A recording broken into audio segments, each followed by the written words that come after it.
Assalamualaikum warahmatullahi wabarakatuh. Pada hari ini saya akan membentangkan kajian yang bertajuk review terhadap kes-kes penentuan status agama di Malaysia. Nama saya Siti Zubaidah binti Ismail daripada Universiti of Malaya. Tajuk yang saya pilih adalah tentang berkenaan dengan kes-kes penentuan status agama yang merujuk kepada kes permohonan keluar Islam dan juga kes penentuan status agama oleh mereka yang merasa keliru dengan status sebenar agama mereka. Terdapat orang yang mana namanya Islam, namanya Islam dan dalam kad pengenalan juga Islam, tetapi gaya hidup dan juga budaya hidup mereka tidak langsung menggambarkan sebagai orang Islam kerana mereka menganut agama lain pada realitinya. Jadi mereka inilah yang akan membuat permohonan ke mahkamah yang akan kita bincangkan ini. Okey, jadi isu permohonan keluar agama daripada keluar agama Islam menjadi satu kemusykilan yang perlu ditangani dengan tegas. Kita biasa dengan kaedah-kaedah pemelukkan Islam Bila ada orang ingin masuk Islam, ada kaedah yang perlu diikuti Tetapi dalam undang-undang tak ada macam mana pula nak ada tentang prosedur pula untuk keluar agama kan. Itu menjadi satu penghinaan kepada agama Islam itu sendiri. Justru perkara ini perlu ditangani juga suka ataupun tidak pihak berkuasa terpaksa menanganinya kerana permohonan itu sentiasa ada Contoh yang semasa yang terbaru kita dapati di dalam berita yang menunjukkan bahawa seramai 137 orang asli daripada kaum Batik Maya di negeri Pahang cuba untuk keluar daripada Islam dan mereka telah memohon ke mahkamah untuk mencabar kesahihan penukaran agama mereka daripada agama asal Batik Maya kepada agama Islam yang berlaku 30 tahun yang lampau. Telah lama mereka nak mengemukakan cabaran ini dan kita lihatlah nanti bagaimana kerana kes ini masih terlalu awal kerana baru diberikan kebenaran untuk dibicarakan di mahkamah tinggi. Okey, mengenai konteks perbincangan kita, tajuk berkenaan dengan permohonan penentuan status ni sebagaimana yang saya jelaskan tadi merujuk kepada dua jenis permohonan iaitu pertama ialah untuk menentukan status agama sebenar oleh mereka yang keliru kerana mereka menganut agama lain sebenarnya, tapi dokumen menunjukkan mereka beragama Islam. Jadi mereka nak kena orang kata lawan di mahkamah tentang untuk menentukan kesahihan yang mana satu Yang kedua ialah permohonan untuk keluar Islam. Jadi kedua-dua ni melibatkan orang Islam dan juga saudara barulah Yang tadi tu mungkin technically Islam kerana saya kata teknikal kerana bukti-bukti menunjukkan dia Islam. Jadi dari sudut hukumnya mereka adalah orang Islam Jadi kita akan lihat bagaimana persoalannya bagaimanakah mahkamah syariah dan mahkamah sivil akan nak memutuskan perkara ini. Okey, jadi dari segi metodologi pengumpulan data saya bergantung kepada laporan undang-undang semata-mata. Jadi akses diperolehi untuk beberapa jurnal yang biasalah dalam bidang kita ini, Current Law Journal, Malay Law Journal, Sharia Law Report, Jurnal Hukum CLJ Syariah itu saja 5 Dan saya menggunakan kata kunci conversion, freedom of religion, penentuan status agama, permohonan keluar agama dan kes-kes yang dikaji hanyalah dalam skop tahun 2001 hingga 2004 dan analisis dibuat melihat kepada cases dan keputusan serta alasan penghakiman Jadi daripada kajian ini saya dapat kumpulkan sebanyak 39 kes yang melibatkan 4 kategori. Pertama ialah permohonan keluar Islam di mahkamah syariah. Yang kedua ialah permohonan semakan kehakiman di mahkamah sivil bersekali dengan yang ketiga iaitu permohonan keluar Islam di mahkamah sivil juga. Di mahkamah sivil tu ada dua permohonan, iaitu permohonan keluar Islam per se dan juga permohonan untuk menyemak semakan kehakiman, judicial review di Mahkamah Sivil yang dibuat untuk untuk mencabar keputusan Mahkamah Syariah, untuk mencabar keputusan yang telah dibuat oleh contohnya Jabatan Pendaftaran Negara menolak permohonan mereka untuk menukar agama, untuk menggugurkan Perkataan Islam, untuk dan sebagainya, ya. Dan kes keempat adalah permohonan penentuan status agama orang yang telah meninggal dunia, ya. Okey, jadi yang pertama kita lihat terlebih dahulu permohonan keluar Islam di Mahkamah Syariah, ya. Setakat kes sejumlah 39 tadi didapati bahawa sebenarnya tak ada banyak yang Mahkamah Syariah putuskan. Ya, Mahkamah Syariah hanya setakat inilah, ya, daripada tahun 2000 hingga 2001 sehingga sekarang ini hanya meluluskan 2 kes sahaja, ya. 2 kes itu saya rasa sudah dimaklumi jugalah oleh ramai orang, ya, iaitu Gilbert Freeman atau Muhammad Shah, ya, kes di Melaka, dan juga kes Siti Fatimah Tan di Pulau Pinang, ya. Jadi dalam kes Gilbert Freeman ini sebenarnya tidak ada bukti pun, ya, bahawasanya ibu atau bapa dia berkahwin secara Islam. Biarpun dia ni, Gilbert Freeman ini, masa lahirnya dilahir ketika tu bapa dia beragama Islam lah. Bapa mengikut dokumen bapanya bernama Muhammad Said alias Muhammad Said Doris Freeman. Dan ketika dia dilahirkan itu, ibu dia sebenarnya seorang beragama Kristian. Jadi bila dia lahir, dia dinamakan Gilbert Freeman alias Muhammad Shah bin Muhammad Said alias Muhammad Said Doris Freeman, ya, nama panjang lah. Si ibu pula dibuktikan beragama Kristian, ya, dan telah pun meninggal dunia dan dikubumikan di kubur Kristian. Pemohon ini juga telah dibaptiskan sejak kecil, ya, dan dia pun telah berkahwin. Sebenarnya dia dah berkahwin juga secara Kristian. Jadi pada akhirnya dia nak memohon macam mana ni, dia nama Islam tetapi budaya hidup, cara hidup adalah Kristian, berkahwin pula dengan orang Kristian, ya. Jadi kita tengok kepada susu galur ibu bapa lah, ya. Ibu bapa tengok tak ada bukti pun berkahwin secara Islam. Jadi mahkamah pun memutuskan bahawa dia ni sebenarnya bukan lagi Islam, ya. Mahkamah tak putuskan dia keluar Islam, ya, tapi mahkamah kata permohonan penentuan status, ya, namanya mahkamah pun sudah tak menggunakan istilah keluar Islam, ya, walaupun yang saya guna di situ ialah permohonan, isi kandungan permohonan, tapi labelnya ialah permohonan keluar Islam, permohonan penentuan status. Jadi mahkamah memutuskan status dia ialah bukan beragama Islam, ya. Siti Fatimah Tan pula di Pulau Pinang, dia berkahwin pada tahun 2009, ya, 2009. Dia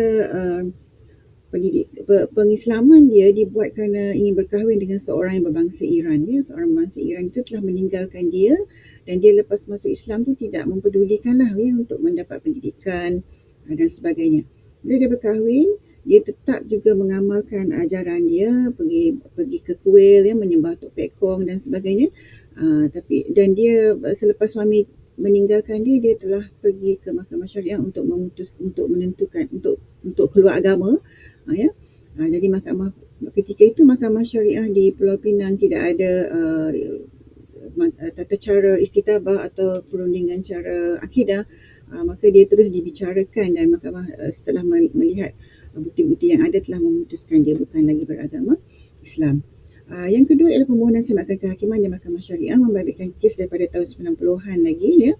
Mahkamah Sivil masa tu tahun 90-an, ya, sehingga tahun 2000 ataupun 1999, ada yang pergi Mahkamah Syariah, ada yang pergi Mahkamah Sivil, ya. Kerana tidak ada bidang kuasa yang khusus yang kata Mahkamah Syariah ada bidang kuasa tu ketika itu. Jadi hakim di Mahkamah Sivil terpaksa membuat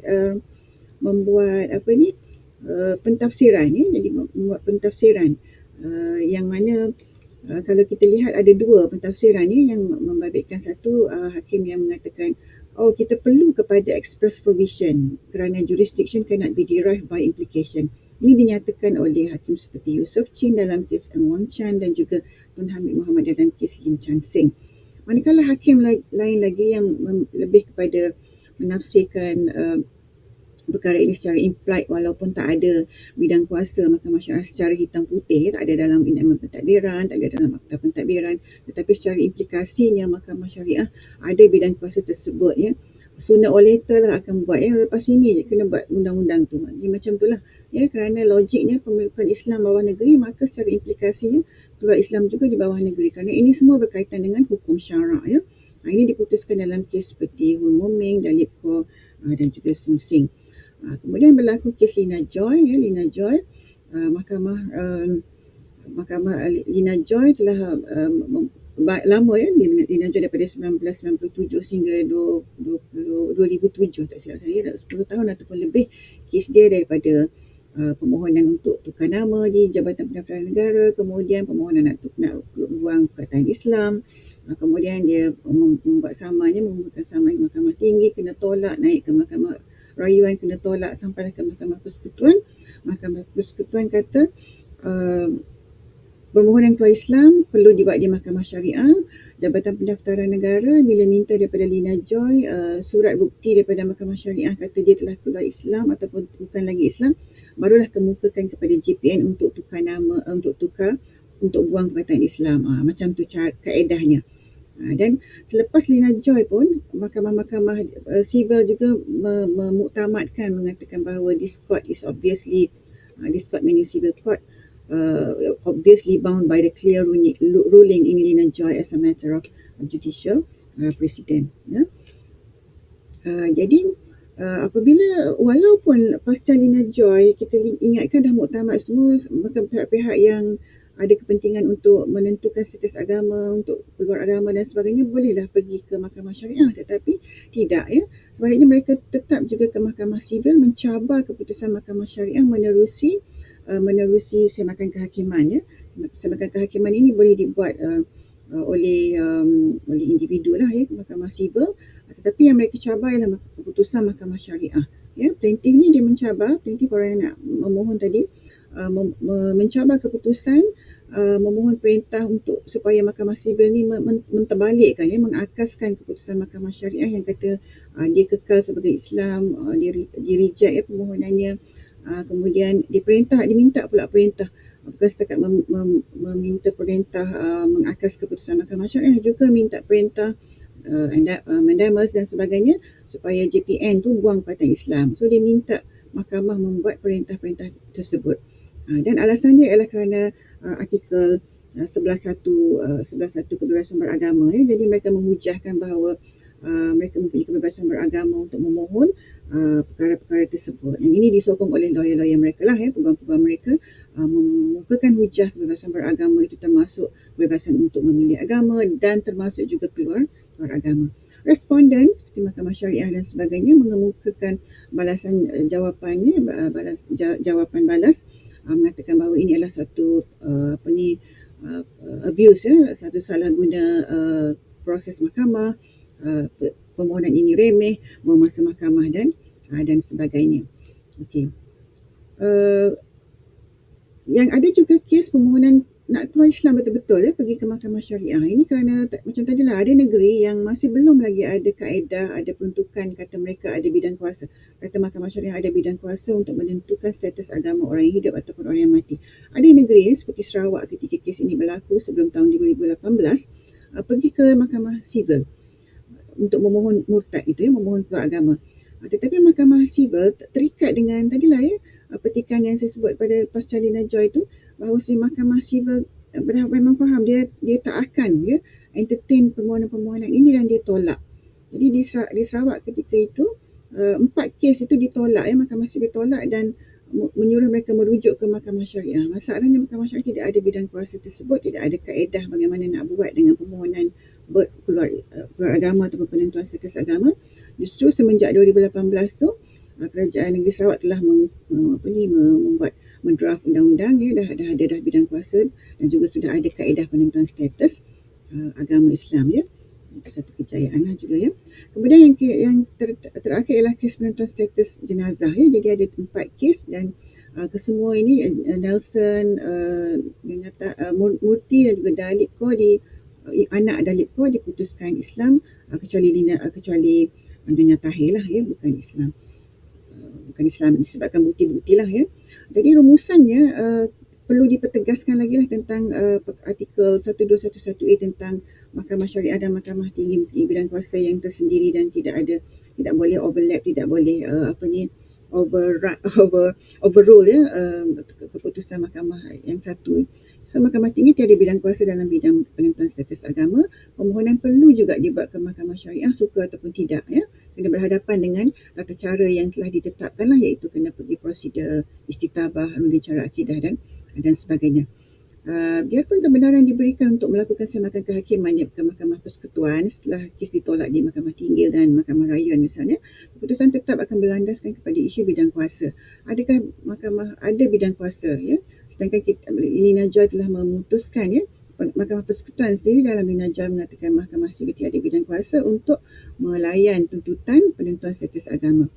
Dalam kes kalau Jabatan Pendaftaran Negara disaman pun, Mahkamah telah memutuskan bahawa JPN betul ya, atau berhak untuk berdasarkan kepada peraturan yang ada, Peraturan Pendaftaran Negara 2010, untuk menghendaki pemohon mengemukakan bukti keluar Islam tu yang originnya daripada Mahkamah Syariah, bukan bukti Deedpoll, bukan bukti baptis dan sebagainya. Jadi kesimpulannya telah menjadi ketetapan lah ya undang-undang bahawa penentuan status agama ni terletak di bawah bidang kuasa Mahkamah Syariah, bukan Mahkamah Sivil, dan kes-kes yang telah dikaji tadi menunjukkan sebenarnya Mahkamah Syariah tidaklah terlalu mudah ya untuk memutuskan, kerana undang-undang syariah mengawal ketatlah bab akidah dan tidak semudah itu untuk keluar Islam ya, terbukti daripada kes-kes yang kita tunjukkan tadi.